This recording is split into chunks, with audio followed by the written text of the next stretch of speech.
Hello, and welcome to podcast number 8. Hi, I am the Great Jew Atheist, and I can be reached at greatjewatheist@gmail.com. Um, First thing I'd like you to do, if you want to, of course, can't force you, is please subscribe to my podcast and please press the like button, the thumbs up button, and also make a comment to my podcast, pro or con, and also my email address. Email me if you don't want to make a comment, but you have a feedback, criticism. Tell me you hate me, I'm ugly, whatever you want to tell me. And again, I could be the ugliest 53-year-old in Forest Hills, New York. Okay. By the way, tonight, where are we? What's today's date? September 23rd, 2018, is the last podcast from my sister's basement. Tomorrow, podcast, which might be podcast number 9, I will be moved into back to my apartment, this being my sober house. So I will be moved out into my new apartment, back to the world. And I will maybe do my first podcast on Monday, maybe Sunday. That'll be podcast number 9. Give you a little tour of what I'm paying, $1,250. Just spit again. Paying $1,250 a month, which is so wonderful. So keep around. And by the way, if you want to subscribe, do a search on Lance Goodwin. Lance Goodwin. And if you see my pretty face, you can then subscribe. Okay? So today's topic is evolutionary psychology. And this is the first podcast of about evolutionary psychology. And I was wanting to get to it, but I had so many good topics to get to about life and atheism. And, we'll also be discussing some of the backgrounds, and maybe we'll do a podcast on evolution versus creationism. God, it's just so ridiculous, Fred. I mean, you have to be dumb to even believe in creationism. I know a lot of people that just want to keep holding on to this, especially conservatives. And I'm a conservative, but I'm not dumb, and I always bring up this argument. I tell conservatives, look, I am a conservative, but you got to stop with this creationism. You got to wake up. I mean, okay, you can believe in your God and you can believe in your Jesus, but evolution is a fact. You can't get away from this. You can't argue. You just look stupid to people. When you look stupid, people can go with the progressives and they're gonna fuck up everything. So you're gonna have to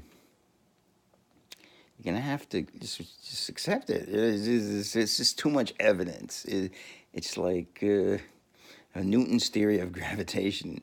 There's just too much evidence. When you throw something up, it comes down. It's just too much evidence. So even though this isn't really about evolution per se, it's about evolutionary psychology. Now, you might first say to yourself, well, what is evolutionary psychology? And as we go through, I think as an example, we'll start with that first, and we'll start touching on some of the aspects of it. I think it's boring if you just go, rote into, what is evolutionary psychology. It's basically a combination of evolution and psychology, and it's basically the idea that psychological mechanisms have evolved, and basically people started with animals. And two of the great books in it, by the way, if you want to read The Moral Animal by Robert Wright, which I had, but since I was a hoarder and my apartment was cleaned down, is now gone. Okay, so that's number one. And the second one is The Selfish Gene which I highly recommend, by Richard Dawkins. And any book by Richard Dawkins is just terrific. He's just such a great writer and such a smart man, and that's why people want to have him killed, because he's so smart, and he has a way of talking down. It's stupidity. And he has a great sense of humor, and he's just brilliant. I mean, if you don't want to buy his book, just YouTube him, and he just murders anybody who's a creationist and who doesn't believe in evolution and believes in God. He's just so brilliant, and he's just like, I mean, people, you would be scared. It's like, if you're like, let's say, for example, I'll give you an example. Why people would fear him. Like, you would fear someone, let's say you started dating a girl, and she's like really pretty. Like, wow, that's great. I love this girl. I want to get laid. And then all of a sudden you find her ex-boyfriend is Bubba. He's like this 6'3" guy with one of these goatees, and he's like bulky, and he has a bunch of tattoos. He weighs like 300 pounds, and he's a Hell's Angel. You'd be scared. If I was a creationist or one of these guys from Mississippi, I'd be scared of this guy. So, because his arguments are just so perfect. It's just, I mean, even I'm blown away by it. And I mean, just blown away. So The Selfish Gene is a really accessible book, and it'll change the way you view life. And it's almost, it's almost. It's almost will bother you. I mean, it just, if you learn the truth, sometimes it's not pretty. It's how we got here, what our purpose is, and how, basically, the genes are just creating us to create more of themselves, to make duplicates. And they can't do it by themselves. They need what I call an evolutionary payload, and we're that. So let's get into it, because I keep on going on these tangents and the videos get quite long. So, a subtopic today, our first evolutionary psychology podcast, is attraction in males and females. And what we're going to talk about is what males find attractive in human males, and what do females find attractive. And evolutionary psychology usually started looking in the animal kingdom, and then it kind of went to the human kingdom. So we'll start with an animal example. And evolutionary psychology uses many animal examples. And we'll start with elephant seals. Now, elephant seals, for those who do not know, especially the males, I don't know what the females look like. They're hard, because they're always covered by the male. Are not very attractive. They have these big. It looks like almost like like mine. Not the most prettiest guy. And again, as I was talking about, one of my I'll be ugly. I don't care, with this girl woman at the mental ward. With the teddy bear and what she used to do. I'm glad to be the ugly club. I'll be perfectly glad. And so elephant seal society is very different than human society as we know it. And they're based, and again, if I say anything wrong, please either comment or email me, again, at greatjewatheist@gmail.com. Okay, there are three types of males. Now, the dominant male is usually the biggest male. And this comes with mating. And again, we're generally talking about mating here. Other behaviors are not that important. I mean, sure, all the other males, they fish, they eat. And so we're talking about life on the beach where the mating occurs. And the dominant male is the one that gets the harem. That means he'll get, there's probably a few dominant males. Again, I don't know. Again, I'm not no zoologist, or I don't know what they call mammals that are usually ocean-dwelling animals. So the dominant male usually will get up to 6 or 7 females in his harem, and he's living a pretty good life here, and he's just going away all day mating and mating and mating. And so that's one type. So the dominant male, and there might be 1 or 2 of them. Now, when one male was mating with 6 or 7 females, other males are getting shut out. So there are other high-ranking males who are big, who are not happy. Okay, so what are they going to do? They're going to come on the beach every once in a while from the water, and they're going to try to challenge the male and try to unseat them so they can get the harem. And sometimes they're successful, but if they're not big and tough enough, and just size alone, and usually these fights are rather brutal. You'll see many elephant seals. Their skin is pierced and there's blood and there's wounds, and it's not a pretty picture. They usually don't fight to the death, though. Once the fight between the high-ranking male and the dominant male, once one of the males knows, if the dominant male, for instance, knows he's a little too old, he's being unseated, he'll get the fuck out of there and live to fight another day. It makes sense. Maybe, but at a certain time, it's time to go. Nature's cruel, very cruel. And as humans, that's one thing we don't realize. As cruel as nature is, we've sort of got out of that. It's like the great Louis C.K. joke. This is pretty good being a human. Like every time you're hungry, let's say you're a predator in the animal kingdom, you actually have to chase the animal. And sometimes you go chase it. Oh, shit, I missed him. So every time you want to eat something, you got to chase the damn thing. So that was one of his great jokes before he came out that he started masturbating before female. He wanted to masturbate. There's a third type of elephant seal. Now, this is like me. I always used to think this is my type. And these are low status males. And these are males that, for whatever reason, they're low status. And generally, elephant seal society, they're smaller, for whatever reason, and it could be a very good reason. I'm going to tell you why in a second, but they're generally smaller than other males. So they cannot challenge the dominant male directly. So you might ask, how do they get into the fray? So they would probably mostly likely be in dead end, but they have figured out a way to get. So you think about it, okay? So the dominant male basically its time is taking up in two activities: mating and defending his brood, his females. Now, the low status male now has an opportunity, especially when he's getting into fight with these other high-ranking males. So just imagine the fights going on, right? And obviously, the dominant male, the dominant male wants to keep these fights slow, but they could go on. And as soon as a low-status male senses the fight, he's up on the beach trying to mate. And sometimes he might successfully mate, pass on his genes, and since he's not that big, the dominant male might get cuckolded. And you might say, well, what is cuckold? And we'll talk about it. It's a great word. We'll talk about that a little later on the podcast. And what's going to happen is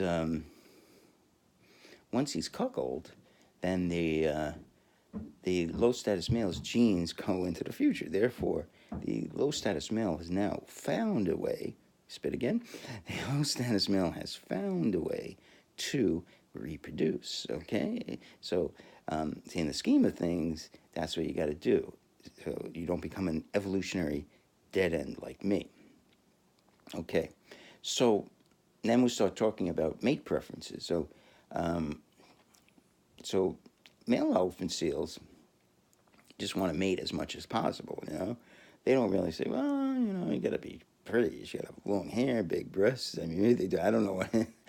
So female elephant seals, male preferences are, pretty simple. And what do they want? They want the biggest, toughest male.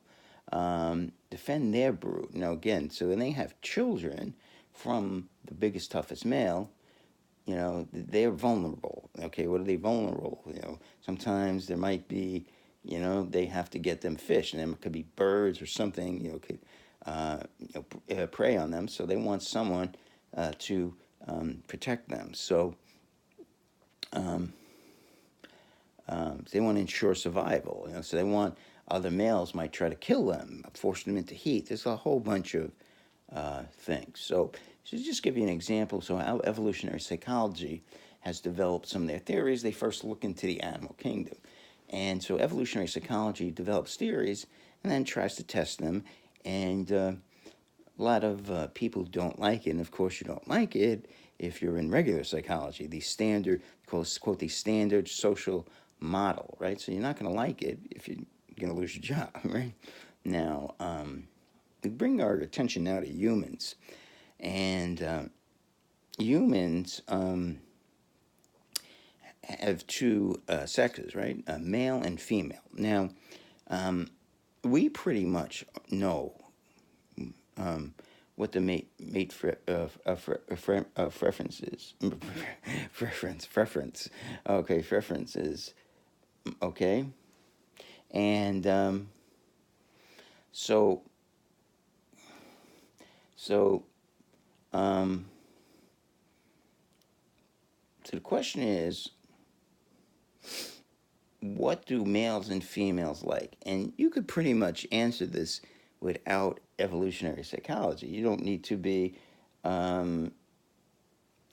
need to be a evolutionary psychologist or a nut like me who's read like 20 to 30 books on the matter, even really boring ones like me to understand, right? So um, now, see, males have something that's they're very one-dimensional. Okay, um, this is really one-dimensional males. Okay, and females will recognize this. So males are looking pretty much for one thing, and maybe some other things. But if they had to look for one thing, they're looking for attractiveness. And you said, yeah, I mean, you see a pretty girl. Like it's funny. I was just over at my brother's house. Very nice to me. He took me out to dinner, and it's a really good place, Dirty Burger. And I'm so upset that it's only one of them, and it's in Plainview. I don't have a car. I'm a real loser, so I don't have a car. Can't get out there. Don't have any money. So get the Dirty Burger. That's really, and it's a skirt steak. It was so fucking good. I mean, sometimes it's really good to be alive. So I think we all know that. I mean, what other reason why would I mean? I know there are certain men who are really into sex. I mean, I have a friend. Attractiveness is not a big deal, but to me, I'm just to me, it's the way the girl looks is the most important thing. To me, I see a girl's not attractive. I mean, and I have no no reason. I'm not a great looking guy. I don't have any money. I'm gonna probably be homeless. so so we're watching. I got even forgot her name already. Asanova, her name was. Yeah. So we're watching a lot. He has like the YouTube. He goes to the TV. So we're watching a lot of videos. I'm trying to have him watch my video. We bored him to death. And so what happened was, I don't know how he got on this, but he had passed this pianist, and she might have been one of the most beautiful women I've ever seen. I mean, she was just so beautiful. I mean, words cannot describe how beautiful. Not only is she beautiful, she was unbelievably talented as a pianist. And I mean, it was just so upsetting. I was like thinking, and you might say, well, it's upsetting. You should be happy for her. She's a great pianist. And I mean, we're talking, this girl was easily a 10. I mean, if there was an 11, she would have gotten an 11. And everything you would look for as a male. I mean, if you can say, okay, I can have any girl. Okay, I say, genie would come to you. I will grant you a wish. You could have a girl. And they would say, okay, this is what I want. This girl had it. She had it all. I mean, unbelievable. Now, so what are so again, attractive. Now, again, so you know what attractive is. I mean, it's like they used to go, what is vulgar? And they asked the Supreme Court justice. I can't define it. When I see it, I know what it is. So the same thing with attractiveness. Can't define it, but you can really define it. Now, and the reason why this is so important, and you might say, well, why is it important that the woman be attractive? Well, attractiveness is a very important thing because when a girl is attractive, that's a good indicator of her fertility. Okay, fertility, which means that she have a, a child and raise it? Can she get pregnant and have the offspring, birth the offspring. And so, again, when you first see a person, you make a rapid judgment immediately. And your looks are really important because you see in a person and you're saying, oh, you don't say, oh, beautiful, I like them, or I'm in love with them. You just look at the person and they're attractive. And being attractive is a quality that is really, especially in women, is extremely important. And women know that because I don't find that attractive, but and what's the deal with that? So and we'll discuss like some of the things in attractiveness, and so being attractive. So is one of the cues. So if you're an attractive woman or girl, we'll discuss young is attractive. That's why women want to look young. It shows you have a long reproductive life, right? Being attractive means you look young, and being young means you have and that's what you want. Don't you want to? Would you rather have a young girl than an old girl? All things being equal, old woman. Oh my God, no, I like a girl. She's experienced. She's better in bed. And I don't know. He's nuts. Would you rather go for the 18-year-old or would you rather go for the 40-year-old? Oh no, I don't want to go 40. You're great in bed. It's always contrary. So what are the things you look for? Well, so just mentioning this girl is like, okay, first thing, I was reading a book. One of the books I read was, and I always found this quality. It's weird. You might say, well, probably the truth. And look at one of the most important things is the body, right? The breasts and the ass, right? Probably, I find, I mean, and breast and the ass, right? The breasts. I'm not sure why a big or supple breast. Supple meaning nice, firm breasts are important, but you know why the ass is important. It shows they have a wide birth canal, and the wider the birth canal, the more they might have, the less they might have problems when delivering the baby, right? Um, so the body, the physical body, overweight. I never understand. One thing that's interesting in overweight. Why is overweight unattractive? See, that was something that never was encountered in we'll call it the EEA. So henceforth, the EEA means most of the time that humans evolved their brain. You just think of it that way. Again, farming is a recent invention. The industrial revolution started in 1800. So those are recent things. These have only been around 11,000 years. So most of the time we were in the EEA, tribal groups, hunter gatherers. So these things happened in a very short period of time. Hunter gatherers have been around most of the time. So that's when these things evolved. Now, so first we know that the breasts are very attractive, and again, the reason for that I'm not sure. Big or supple, I don't like big areolas. I like small, and they have to be supple, nice and firm. When they do breast implants, the best ones look firm. It's better. Sometimes as the woman ages, their breast starts to droop, and that does not look attractive. They look like, they sag and oof. It's funny, the other day I was like on the LIR. I don't, again, I'm no looker, I'm no, as one of my psychologists, I was telling him how, I need the girl to look really good. And he goes to me, oh, you're no great shakes. And he's right. So I was on Long Island Railroad and I was looking around. Maybe just everyone was attractive. I said, these people, they don't look too good, They're kind of scary. I mean, everyone looked like kind of like unattractive. It's like weird. It's like, almost like I overcame it like, loathing. I was just loathing everything I see. And I couldn't find one attractive person. I was looking around. Everyone looked like really weird. I mean, maybe it's just everyone was ugly around me, I loathed everything, So, all right. So we got the breasts. Okay, another thing, of course, important is facial structure. Okay. Now, look at someone's face. You can immediately tell if they're attractive. And, of course, I'm not very pretty, but there's certain people you see their face. And, of course, what's really important facially in both men and women, and is symmetry. You know, it's like a mirror. You can cut it like a, and it's the same on both sides. So I'm actually not that bad. I'm looking at my face. I'm pretty good at symmetrical.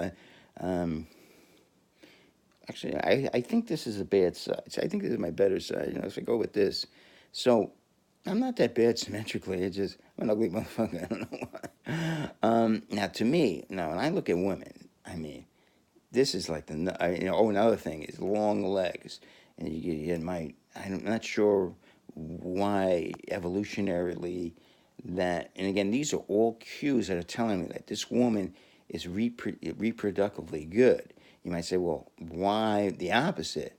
I'm going to talk about that in a second. Is bad, but and again, the fat, I'm not sure. And again, fat was not something you would encounter in the EEA. Henceforth, we'll talk about, most of the human history, tribes, hunter gatherers, is the EEA. And there were no fat people, pretty much.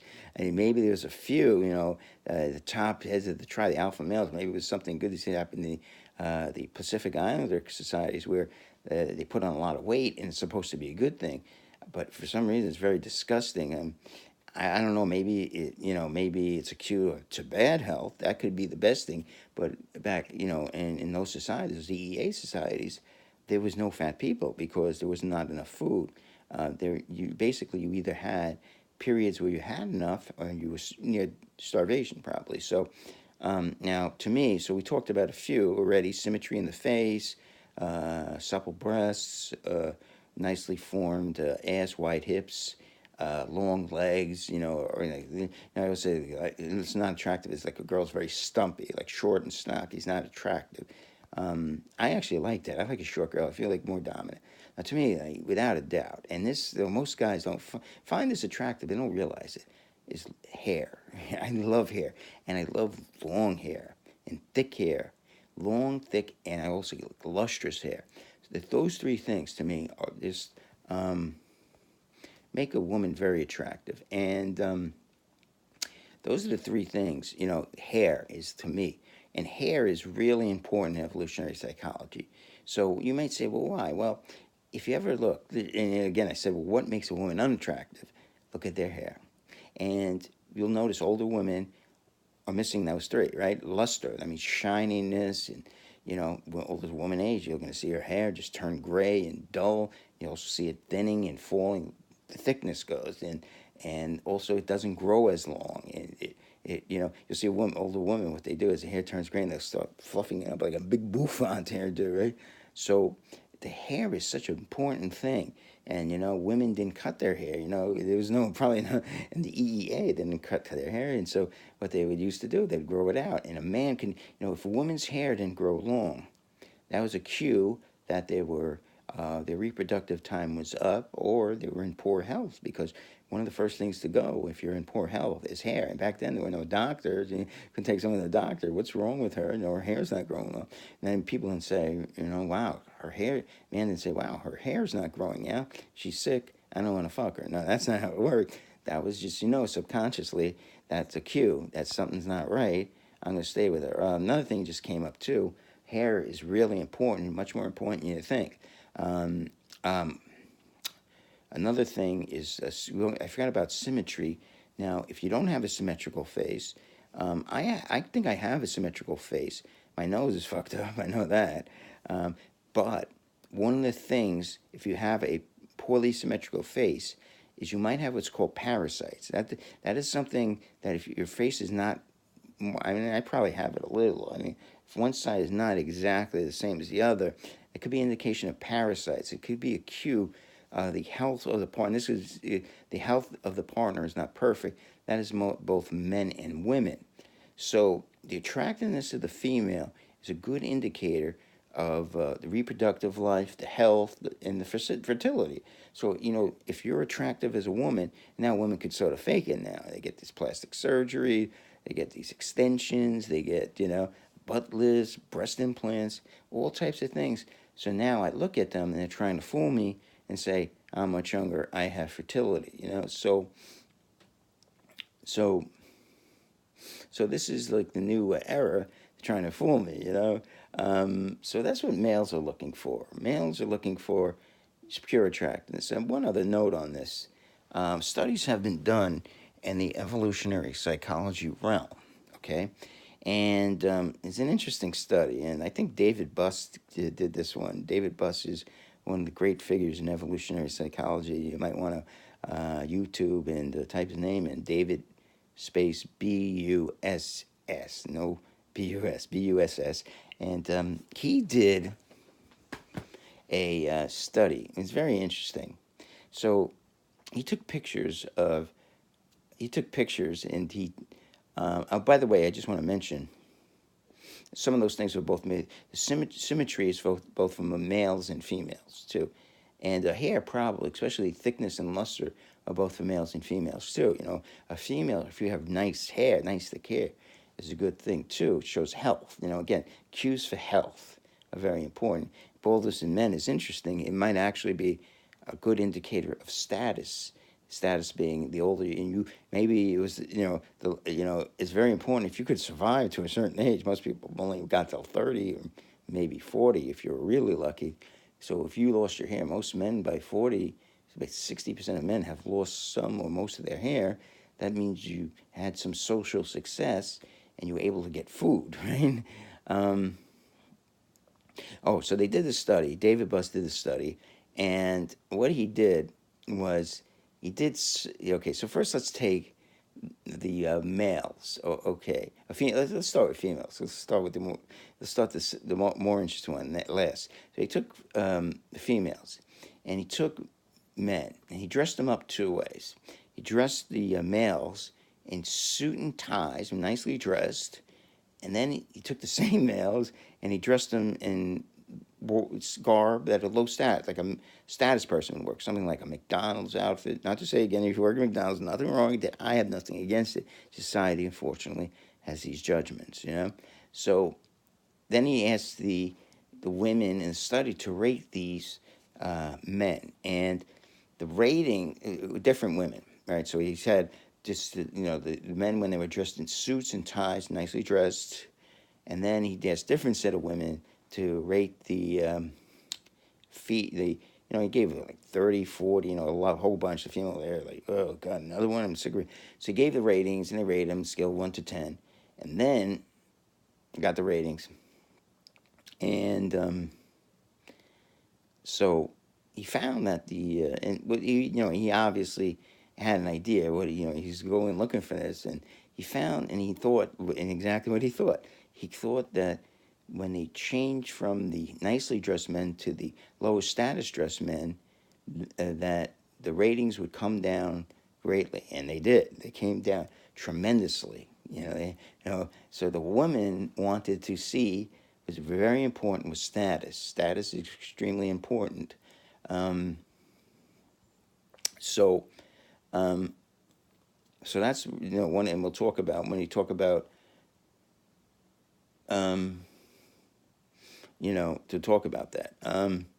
So he did the same thing with females. So first he dressed the women in nice business clothing, dress, and took a whole bunch of them, same women, showed them a few men, they rated them scale 1 to 10, and then he took the women and dressed them, something like working at McDonald's or Rite Aid or whatever, not a high status job.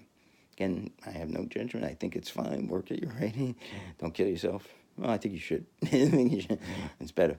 Okay, so, again, don't take me serious. I'm just joking. No, I'm not. But anyway, so, and guess what he found? This is interesting. He did not find the same thing. He found that the difference in rating from the females to the females that were high status to the females who would, the same women, they were just dressed differently, was not that much different. In fact, for all intents and purposes, no difference in standard deviation, which means practically the same. So what it shows that men didn't really care that much what the women did. They couldn't really give a shit. Doesn't matter. Don't give a shit. As long as you're hot, I don't give a shit. But females really, really value status, because status is really important. And you might say, why? Now, another thing, before we talk about what females want, is males have a long reproductive life, and females have a short reproductive life. Human males, can reproduce conceivably from the time of their first ejaculation to 90 or 100 years old, right? Conceivably. But females, again, without in modern contraception, can only reproduce, they can only reproduce from their first menarche to their last. And they only have about 400 eggs, give or take 100 or so, right? And males have millions, billions upon billions of sperm, as the late great Carl Sagan has. Okay, so you're going to see that females, especially in that little period where they can reproduce, are a rare commodity, and that's why they're battled over.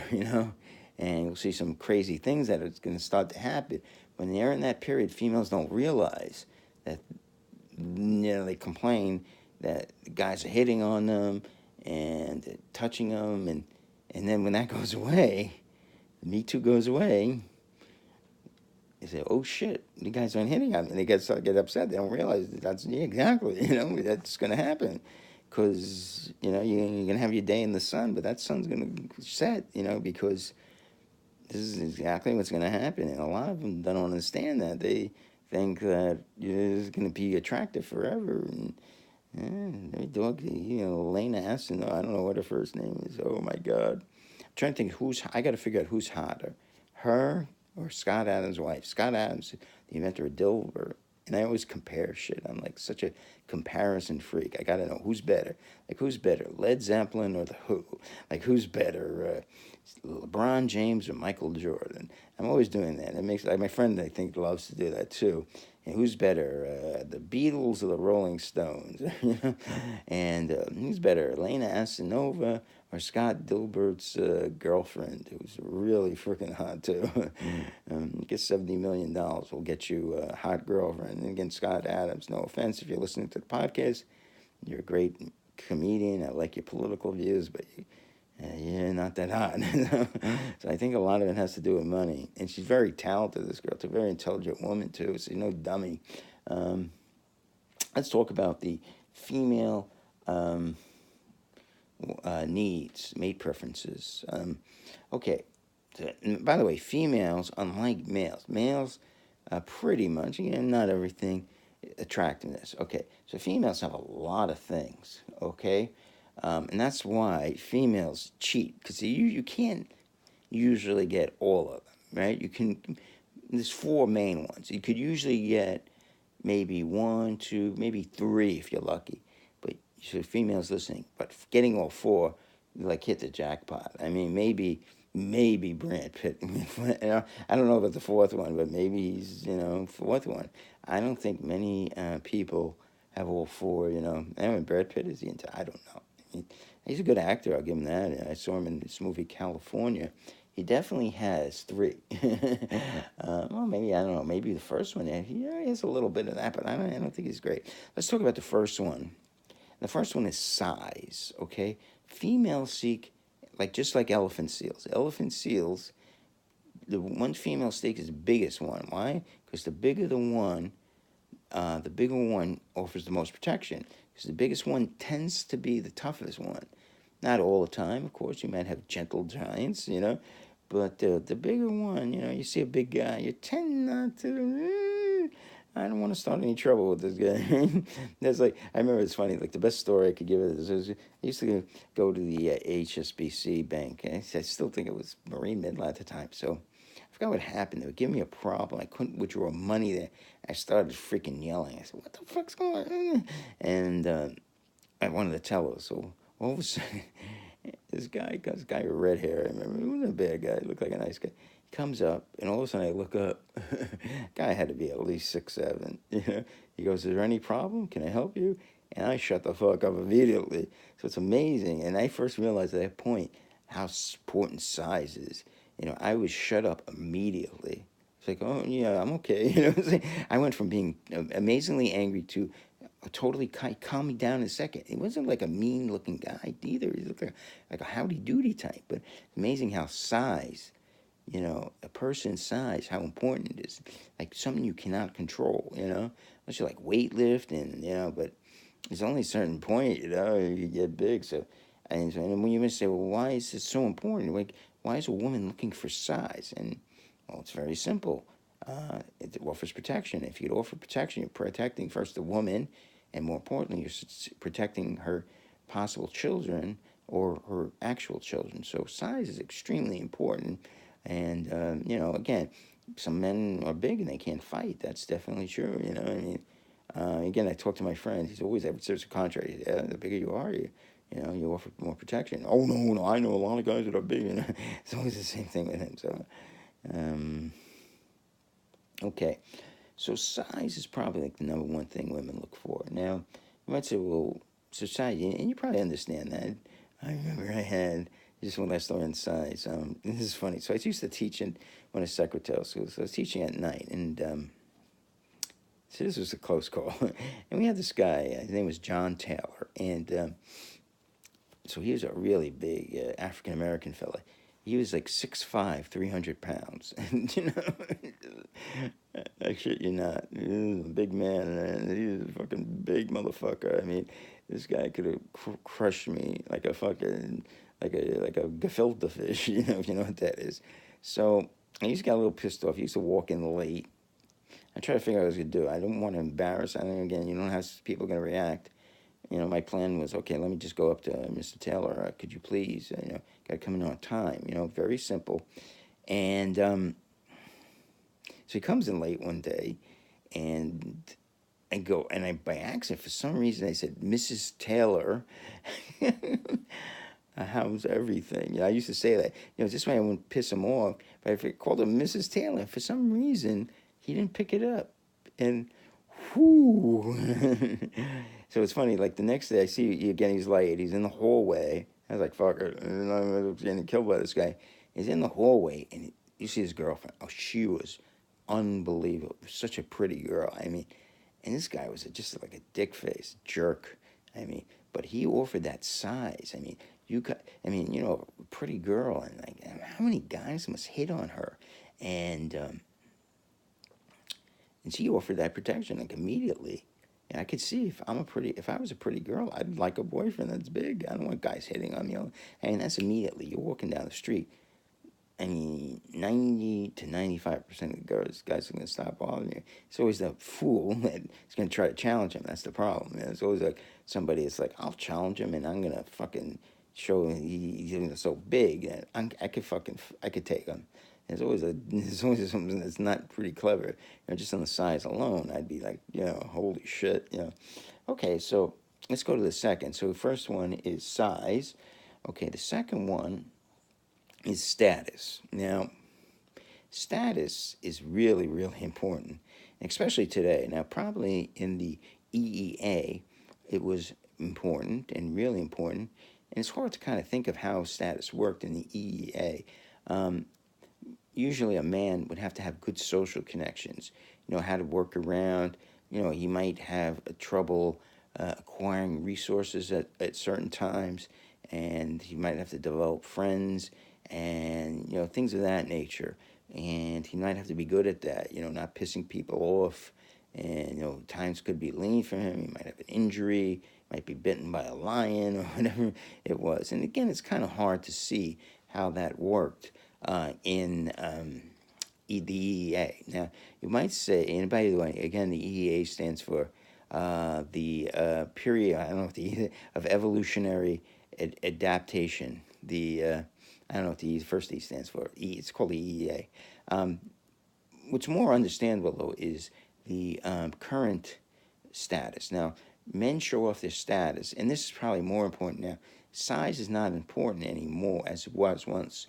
It's good to have, if you have both so you show off your status, and how do you show it off? Well, you show it off by you're buying, how do you advertise it, right? You advertise, you walk around and you wear jewelry, or you wear fancy clothing, or Armani suit, you wear,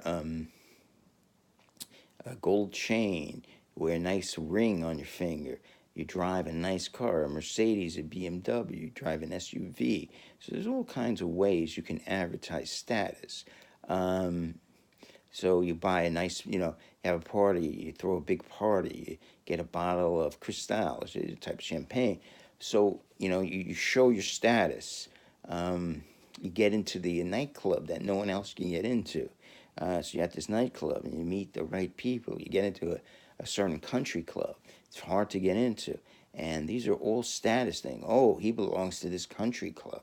And, oh, I got my daughter into this school and I have a connection at the, so status is really important. And it's, oh, people say, oh, I don't need this, but you do need it. I mean, status gets you things. It gets you, get your children things. It gets you, you know, you have to pay sometimes for status.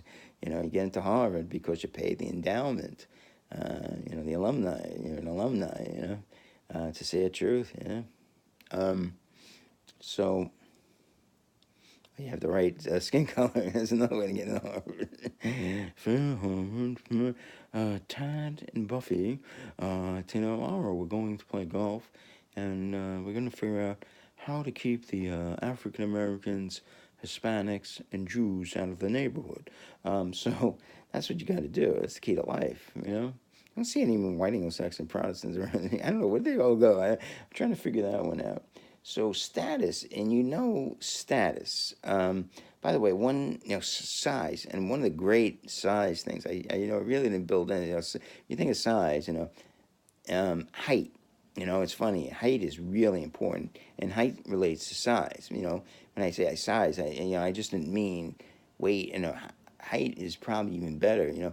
Think, and this is a long time ago. This probably is $20,000. About 20,000 men 6 feet and over earn $20,000 more than men under 6 feet, and that was like 25. So that's probably like about 40,000 more.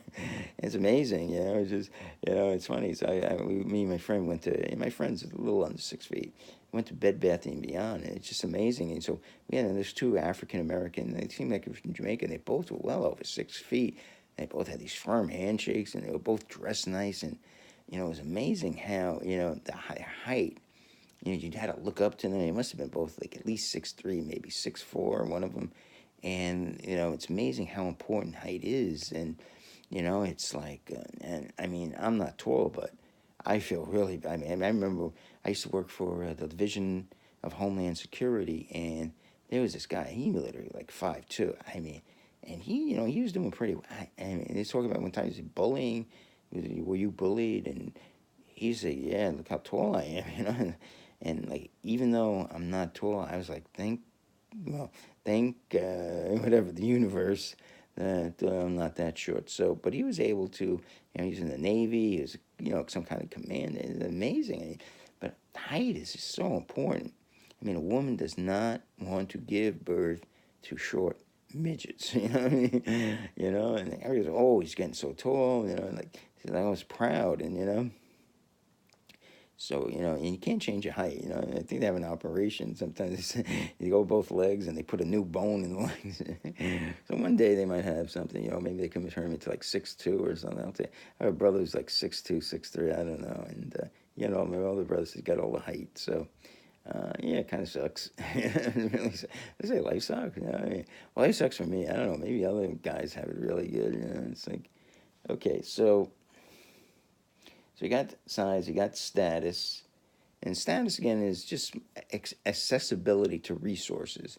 And again, again, and what is status? Today, again, it's hard to talk about the EEA, but today is very easy. And what is accessibility to resources? Money, right? If you have a lot of money, you can buy food, you can buy good housing and good neighborhoods, and you can have more leisure time, and you can have you can go on nice trips, and you can, send your kids for good education, and you can, do all kinds of things, and you can go on. You can just live a nice lifestyle. You can live in a nice house. You can get, you can just buy nice stuff, and you could live in good neighborhoods, and it just makes life better.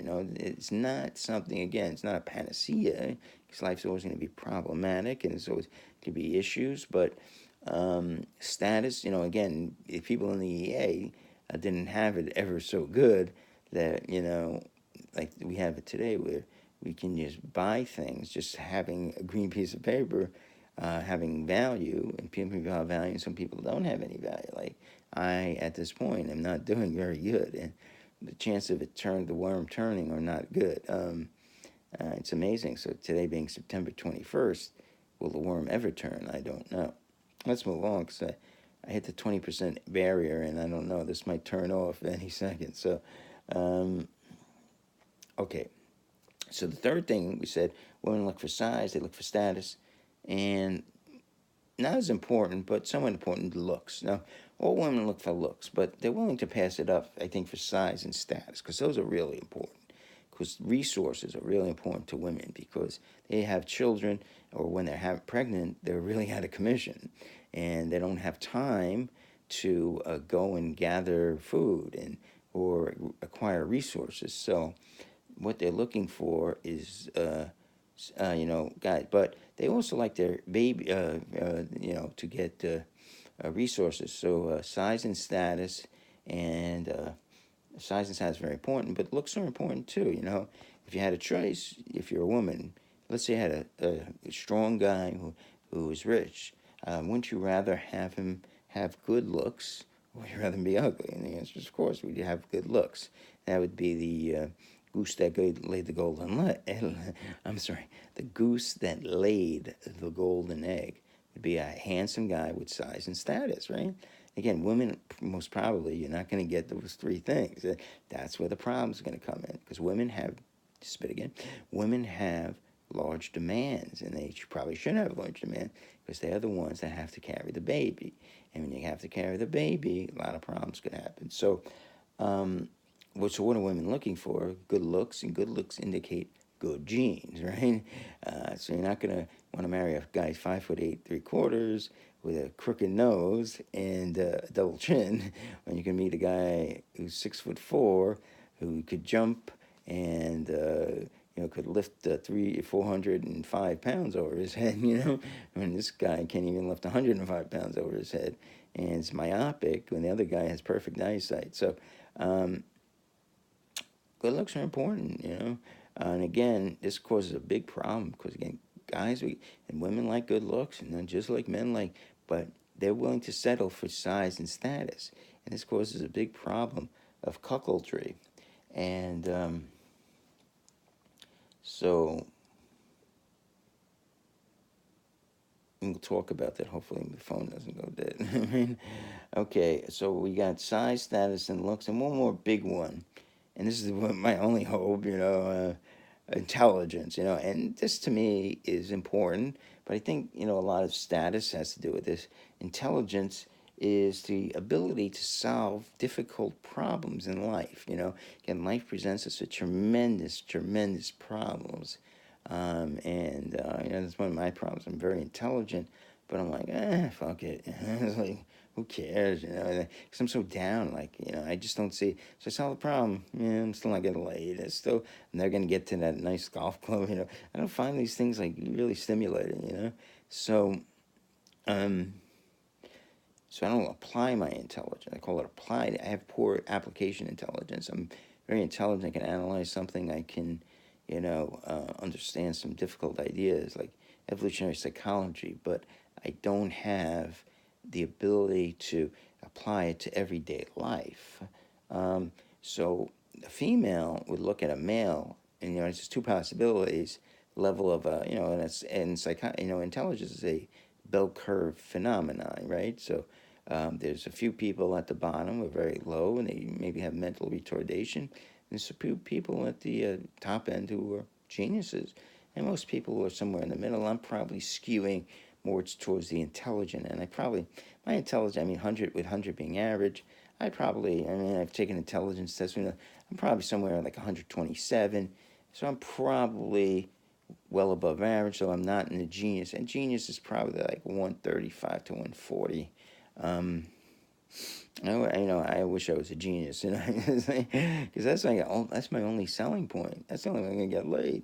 Like a woman sees me, and again, women look at a guy and say he's intelligent. He can possibly, we're having a big problem. Get us out of this, you know, and common sense, logic, all kinds of intelligence, ability to, deal with people, and these are all things that are very important. Okay. Oh, whew. Ugly motherfucker. Okay. Let's put the hood back on. You have to see me. Okay, now, let's see. Now, let's talk about problems. Problems. Okay. So, in relationships. What the fuck is that? Now, you might say, well, male and females have two different types of problems. In terms of the commitment in the relationship. And you might say, well, what are those type of problems? Are they the same? Are they different? They're actually very different. Let's start with males. Males, the first thing can happen is something called cuckoldry. Cuckold. They get cuckold. Now, if you don't know what that is, the problem with males, and especially, before current days, the last 20 years, is, because now we can actually test DNA, we can test paternity, it's fatherhood, is that we, in thinking of a world where there is no DNA, we are never 100% sure we are the actual father, okay? Don't know. And you might say, well, why? Because I got 10% left. Okay. We don't know because might have had sex with our mate, but maybe the same day or a couple of hours before she had sex, and you might say, well, why that? We'll talk a little bit about that, with another man, and out pops the baby 9 months later, and we raise a baby with genes that aren't ours, and this could be very bad. So now we're committing resources to a baby that's not ours. That's probably the worst thing that can happen. So as a male, we're very jealous. We want, and we can get very angry and very aggressive, and possibly homicidal. Okay, and that's built into us because we don't want this cuckoldry to happen. Now you might go, well, why would a female allow this to happen? And again, our little discussion about females want a lot of things. Well, she might get size, she might get status, and she might get intelligence, but she don't get the good genes, right? Or, it's conceivable she gets the good genes, but she don't get the size and she don't get the status. She's missing something, right? And that's usually happens. So there's and we'll talk, I don't got a lot of time, we'll make this short. There was a study in England, I believe, and they did paternity tests at this hospital in a lower class section of London, and they found that of the babies born, 20% of them did not have the father that it was thought they had. So again, women do this, and they do it because in their interest they want to fool the male into thinking it's their baby, because the male would lack one of those four traits. Okay, and the trait being, and usually it's probably good genes in terms of looks, but it could be other things, but it's hard to get good status. Size would be something female, because I could probably combine that with looks, though. Size being looks, I separate them out, but thinking about it, size and looks kind of go together. So males really fear cuckoldry, and they do something called mate guarding. They want to be around. They want to look out for, and worst thing can happen to a male is they come into their home and the woman's in bed with another guy. Hit young Rocky in the eye, right? The old Beatles song, Rocky Raccoon. So that is not a good thing. So, maybe we'll talk a little more about cuckoldry, coming down. Let's move on, because again, I want to get this in before, we're almost done. Maybe we'll talk a little. So cuckoldry is like so you're raising a baby that's not yours. One of the things, and that's probably pretty much common knowledge, so I'll mention it. How does a male who never knows 100%, again, especially before modern testing, DNA testing, one of the things that when a baby is born, it tends to look in the first 2 years like the father to reassure him that it is his baby. Cuckoldry is not uncommon, 20%, and probably in more high status areas, much less. But when the man is at work and the female is at home, that's probably the worst situation because the female is probably sleeping with the postman. Not uncommon by any means. Okay, so the male commitments problem in mate guarding is one of the best ways. Leave work early. Every once in a while, I'm sick. I got to go home. Now, females have a problem too. They have their problems more something called mate defection, and they tend to be very jealous. And it's funny, like I was talking about the psych ward. I have this girl, and she talks like this. Yeah, I'm gonna have a baby, and so I get it. I know how to push her buttons. I say, oh, isn't Kylie Jenner so pretty? Like I can never date Kylie Jenner. She gets really pissed off. Like any girl I mention, you know, she gets really pissed off. So mate defection is really serious for a woman. That means, well, she thinks I'm her mate, but I'm not her mate. And mate defection means a mate, a male, who's with her, who's supporting her, all of a sudden just leaves her. Now that's really bad, especially in the EEA, because what's going to happen is now she's all alone. She has babies, and I mean, she better get, especially there's no public assistance. There's no, I mean, she could starve to death. Babies can starve to death. She got to get herself a mate really quick, and there's not many males that I mean, unless they're like me, dumb, who want to go and get a female that has all these issues. Okay, they're almost being cuckolded in the same way. The only hope they have, only good thing is they might be able to establish a bond with a woman and have some of their own children. So again, a woman who has these issues might be good for a male that's not really successful on their own, attracting maybe an older male who's not high status, being able to get a mate. So, but mate, and how do women behave? They get very jealous. They're looking at a men's cell phone, and various things. That women. So women are very on their guard for mate defection. It's called. That's the mate defecting to another mate. The men often have affairs. In Italian. The mafia, it's called gumbas. It's almost expected. This is very common, again, in Latin cultures, where it's almost expected that the male, it's if you don't have it, what the fuck's wrong with you, I don't even have one mate. That's how pathetic. I don't have one mate. You expect to have at least two, possibly. I mean, who knows? I mean, who knows what goes on that I'm missing, all the fun I'm missing. So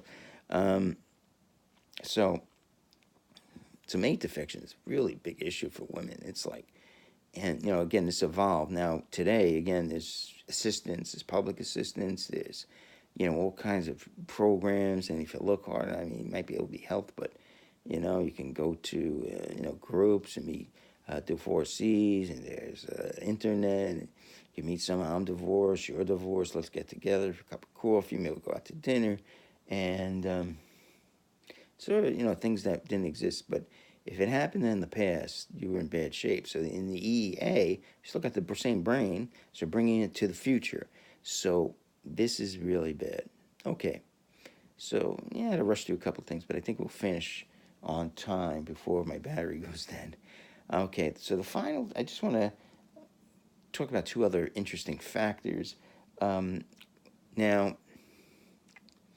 you get a species, you actually can, this is fascinating, you actually look at the species, and you could just put a species in front of me, and mammals are good, because you can really look at them, and you could say, is this species polygamous or monogamous?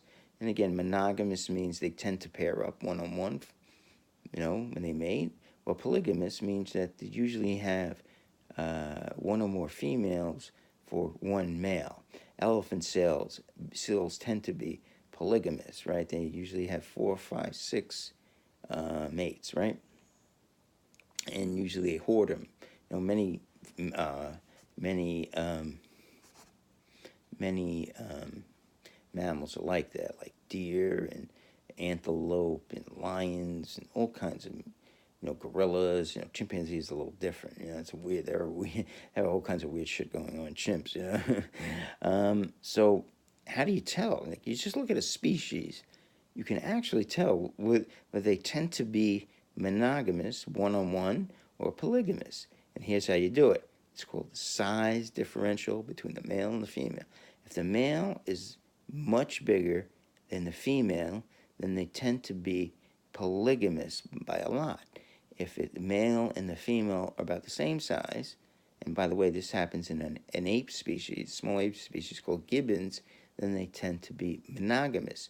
Now, if you look at humans, interestingly enough, they probably tend to be polygamous, but not too much. So it would stand to reason that males tend to be polygamous. Okay, so we're supposed to have maybe two mates. Fortunately, laws prevent this because societies that are polygamous would cause all kinds of problems. Two males to one female, and females being that can have children being highly valued.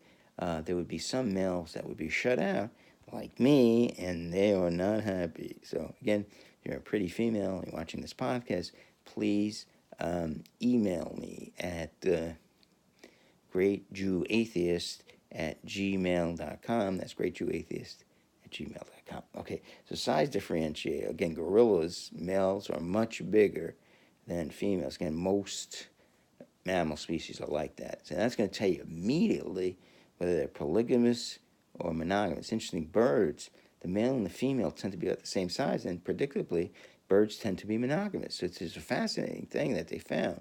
And humans, again, the male is a little bigger, so the humans have a tendency, the males kind of tendency to try to have affairs, and certain males get shut out, like me. Okay? All right, let's wrap it up with one more thing. And this is a fascinating thing. Hope I get this in. If not, we'll have to do it in another podcast. Homosexuality. Now, very fascinating thing. How does homosexuality work? Now, maybe we'll do a whole podcast and they get cut off, especially. This is a little teaser, I like to call them, for a future podcast. Now, evolutionary psychology assumes that all members of a species, or especially we'll talk about humans pretty much specifically, are heterosexual, right? But the problem is that why would some members of the species be attracted to the same sex? If they're attracted to the same sex, then they will not have any offspring, and by having no offspring, they would eventually die out. Okay. Now there could be several interesting explanations. One could be Stephen Jay Gould mentioned. It's called a spandrel. That means they basically are being carried forward for the ride. I think one example is type 1 diabetes. How did type 1 diabetes evolve? Probably evolved as like an accident, and then the EEA, basically you had a child that had type 1 diabetes, they died, right? Born, they went. But the gene kept on going, and throughout history, the child was born, they probably died. And probably really recently, 200, 300 years ago, they maybe developed a couple of treatments. The child probably didn't live that long, and probably didn't live enough. But for some reason, the gene was very sturdy, and it didn't kill the person that was a carrier, and that the gene carried and carried. And now we can actually, with the scientific discoveries, the person it gets worse because now the person can reproduce, and that gene, and again, if I'm wrong about this, and I have to, I haven't done much research about the type 1 diabetes, they can actually reproduce now because we could bring them. It's probably happened, again, 100, 150 years ago. They could probably survive because insulin, I don't know how long that's been around, probably 100, 150 years. So they could actually survive long enough to get into adulthood and reproduce. So, and it's kind of, again, always been a spandrel, something that can survive in a person and not kill them, right? So homosexuality might be something like that. It's a spandrel. It's something that could survive in a person but not kill him, yet be expressed down the line. So it might not hit one generation, but might hit a next generation, expose itself in that generation, and I can have other children who can carry it, and they don't aren't their phenotype. That means the expression of the gene doesn't happen, and then they reproduce and one of their children has it. So that can be an explanation. And again, Stephen Jay Gould has it, and it makes a lot of sense actually. It's called a spandrel. So some genes aren't expressed, and again, that's called the genotype's the gene, the phenotype's the expression. So they're not expressed. So that's one interesting one. And time permitting, we'll maybe go out to two more. Um, my explanation is interesting. Not probably not mine. It's probably see. My theory is that homosexuality um, has always been around. It just hasn't. People have never come out with it because they would be mocked or castigated, whatever. So they always hid it. And what's funny, I was in, I used to teach this crappy, not crappy, I liked the job, making judgments. And they used to teach at a vocational school. And there was a guy, and he was like really disgusting too. And he was like, he's such a left wing dickhead. But he was gay, and he actually had a kid. I was like, how can this guy have a kid and be gay? So even though they don't enjoy sex, a gay person, they can still do it, and it's like amazing. So, like a lesbian can still have sex heterosexually. So my theory is that homosexuals can still have sex. Uh, they don't enjoy it, but they can still do it. And they used to do it because it was good for their status in the culture, and it was good, just a good thing in general. But they would secretly have trysts because they would enjoy. And again, what is the evolutionary? It could be a lot of things. One interesting theory is that this is for gays, might be advantageous for young males to get in status by sleeping with older men. Now they have an ability that had status. Now they have the ability. They have a step into a very competitive status group. So if you can get status early on, you have an ability to rise in the in group, right? The tough group to move into. You might say, well, how about the other thing? Why would a man who's older be attracted to a younger man? Well, usually, gay men are good looking, right? Not all the time. But if you really think about it, a young man is, looks like a girl, maybe he's prepubescent, a lot of, attractive people look attractive. It just could be a mix of signals, it's not very far, attractive women, attractive men aren't very far from each other. So that could be another thing, but, who knows the reason, and again, it's very complicated. And again, this is one of the evolutionary, and I'll describe another one probably in a future podcast. And finally, the last note is another one. Now, this one I found a little weak, but nonetheless interesting. And this is Richard Dawkins' one, and he said basically, so the men go out to hunt. Now, here's the problem with going out to hunt. You go out to hunt, you leave your women exposed to other males who might rape them. So maybe there's a few gay men in the who are very flamboyant. You could tell immediately they don't like to have, they don't like hetero sexual relationships. So you think that they're not only can protect them, that they're not going to have sex with them. So you go off and you hunt and you say, you two guys stay back, and they're gay and not going to have sex with them. So you go on and you hunt, and you think they'll be okay, and then also there's a good chance they could protect them. It might be help. They might still, might not be able to protect them, but when you're gone, they're having sex with them, right? And so now the gay gene is being propagated. You might say, well, why did they have sex with them? Because sex with someone is better than having sex without. Orgasms are good whether you have with someone who's preferred or not preferred. So that's Richard Dawkins' theory, which is, again, interesting. I don't think so. But, maybe one day we'll find the answer. But so, again, these are all interesting answers to the question, why is there homosexuality? Now, again, I'm saying it's bad. It just is. It is what it is. I love that saying. It is what it is.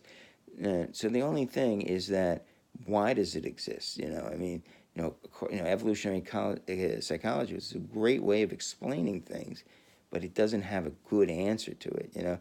So again, everything's not perfect with it. So that's what I want to explain. It doesn't have a good answer.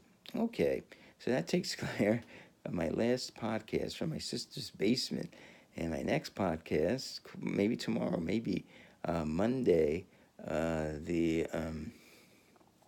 what's today? The 24th. It could be the 23rd Sunday, 24th Monday. My first one from my apartment, and so that'll be a podcast number 9. But so my first 8 from my sisters is gonna be a change of scenery, and we'll discuss some of the problems I'm having, which should excite you greatly. But thank you, and again, please like my podcast and comment, and we'll see you soon from my old apartment. And thank you. Bye bye.